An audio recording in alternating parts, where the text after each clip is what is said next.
Welcome to Inside Edge Cricket, your edge in the cricket world. It's your boy Cairo here, and today we are going to break down the upcoming test series between New Zealand and West Indies. So I'm sure, as we all know, West Indies have been in New Zealand for the last 3 weeks to a month, about around a month, and they competed in the white ball series, which New Zealand won. So the test series starts tonight, 10 p.m. UK time, and it will be a 3 match series. Can I just first get out of the way?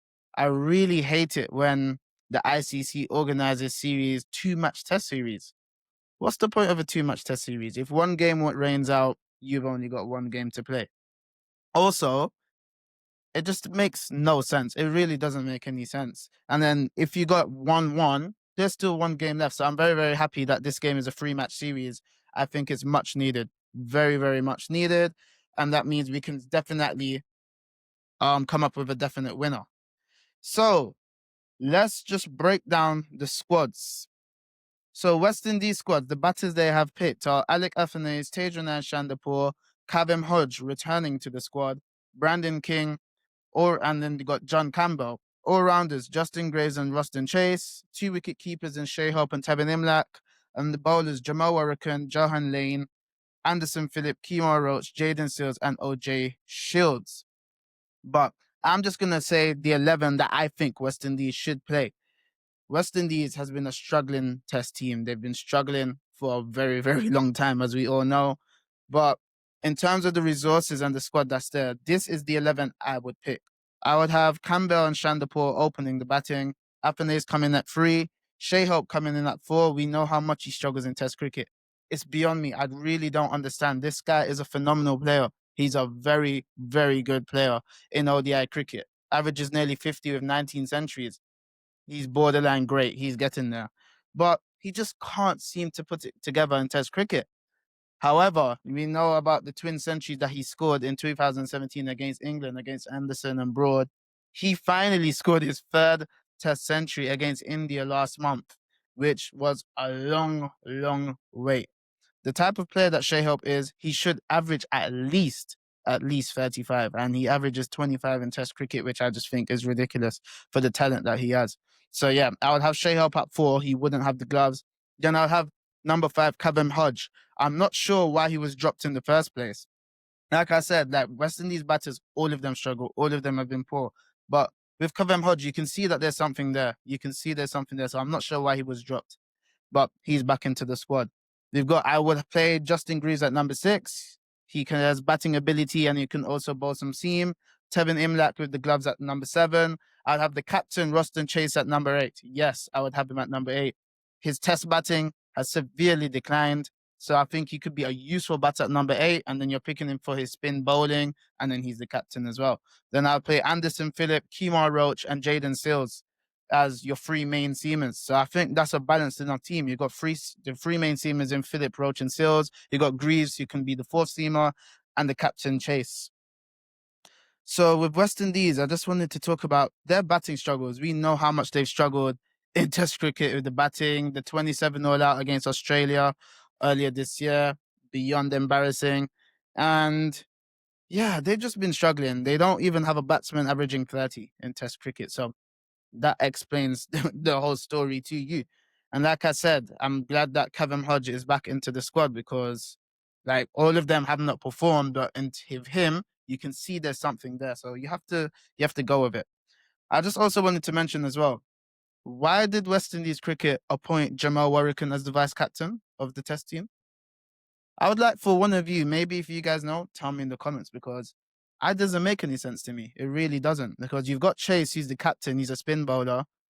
You got Jamal Warrican, he's a spin bowler too. Most of the time, wherever you go in the world, you're not going to be playing 2 spinners. You won't be playing 2 spinners. So it makes no sense to me why Warrican would have been appointed as vice captain. It makes no sense. It makes absolutely no sense because I wouldn't even play him. And just like how we saw recently, he against Australia, he's the vice captain, but he didn't play because you didn't need 2 spinners in those conditions. So it makes no sense. But I think West Indies batters are really going to get tested because we know New Zealand prepares some green pitches where the ball is seaming, swinging around. And I think, I don't think it's going to go too well. I do think New Zealand will win the series 3-0 as well. I really do. Also, I just wanted to talk about Kemar Roach. Kemar Roach, a West Indies legend. He is back after being dropped. I'm not sure why he was dropped. I think the way how they dealt with it was very, very disrespectful. Very disrespectful. But he's on 284 test wickets right now. He's the 5th leading wicket taker for West Indies in test cricket history. And he just needs 16 more wickets to get to 300 wickets. I'm sure he can do it in the next series after this one that they've got, and that he'll retire soon because he's in his high 30s. And then we've got Jaden Seals, star boy. He's a very, very good young bowler upcoming prospect. He has 89 wickets in 23 test matches, averaging only 24. He's a very, very, very good bowler. So Seals and Roach will lead the attack, as we know that Shamar Joseph and Alzari Joseph, they're both injured, so they won't be taking part in this series and have not been picked in the squad. For me, I think the top run scorer for West Indies will probably be Kevin Hodge. I think he'll probably be the top run scorer in this series for West Indies. And the highest wicket taker, I think, will be Kemar Roach. I think it will be. So now let's go to New Zealand squad now. So New Zealand picked 2 batters, Kane Williamson, Will Young, the all-rounders Michael Bracewell, Daryl Mitchell, Rachin Ravindra, Zachary Folkes, Mitchell Santner, and Nathan Smith. They've got 3 wicket keepers in the squad, Tom Latham, Tom Blundell, Devon Conway, and the bowlers Jacob Duffy, Matt Henry, and Blair Tickner. I think this is a very, very, very strong squad for New Zealand. Too strong for West Indies, I believe. My 11 that I think I'm predicting and that I think that New Zealand should go with, I think I would have the captain Latham and Conway open at the top. We've got Kane Williamson, great player, one of the best batsmen of this era. At number 3, Rachin Ravindra, who is a young batting left-handed sensation. Number 4, you've got the all-dependable Daryl Mitchell at number 5, Tom Blundell at number 6 taking the gloves, and then I have Santner at 7, can bowl some spin, has batting ability. Zachary Folkes, the youngster at number 8, Matt Henry, he's one of the best bowlers in the world right now, very underrated as well, at number 9, and Blair Tickner and Jacob Duffy at 10 and 11 respectively. So this is Kane Williamson's first test match since last year, December, against England. Like, Williamson, he's a great player, but he's been hampered by a lot of injury. He would actually have more runs. He would have more centuries if he wasn't getting injured. The last couple of years, he's been suffering of a lot of injuries. Like, even recently in the White Ball series against West Indies, he missed out because he had a groin injury. He last scored 156 runs against England in his last test innings.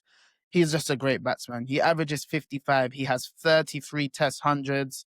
And I love watching Williamson, but I believe that he has the best technique in the world in test batting right now. He plays the ball late, plays the ball under his eyes, soft hands.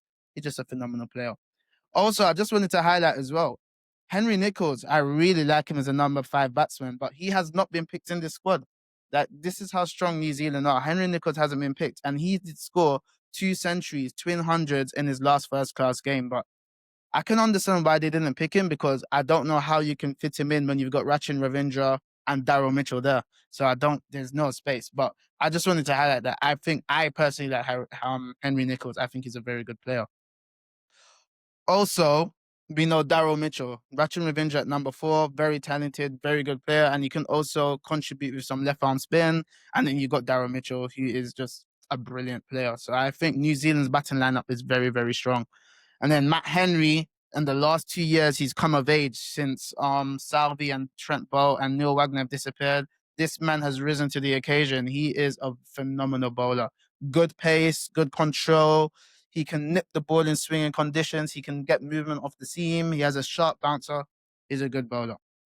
Also, I'm very interested to see how Zachary Folkes does in this series. Zachary Folkes is a young bowler from New Zealand. He did extremely well versus England in the ODI series, which New Zealand won. And I saw him and I was like, who is this guy?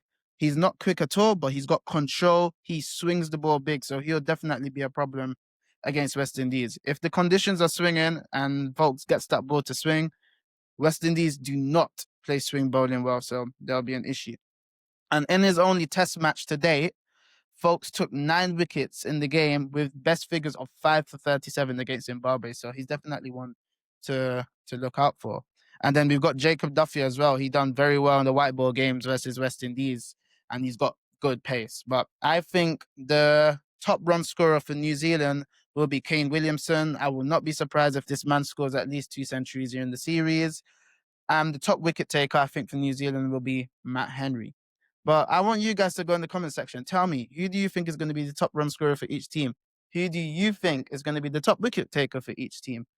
What can West Indies get out of this series, even if they don't win, which not a lot of people expected them to? What can they get out of the series? Can we see some people stand up with the bat, score some centuries, score some half centuries, and just get something out of the tour? But I think the bowling will look after itself with Philip Roach and Sills. I think they would be just fine. And you got Graves who can bowl his little nibblers with some control.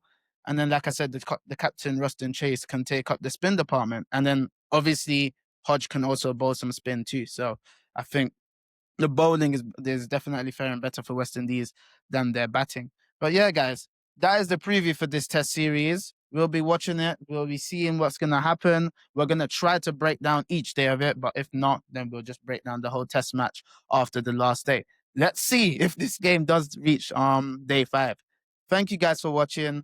Make sure to like the video and subscribe, and I'll see you for the next one.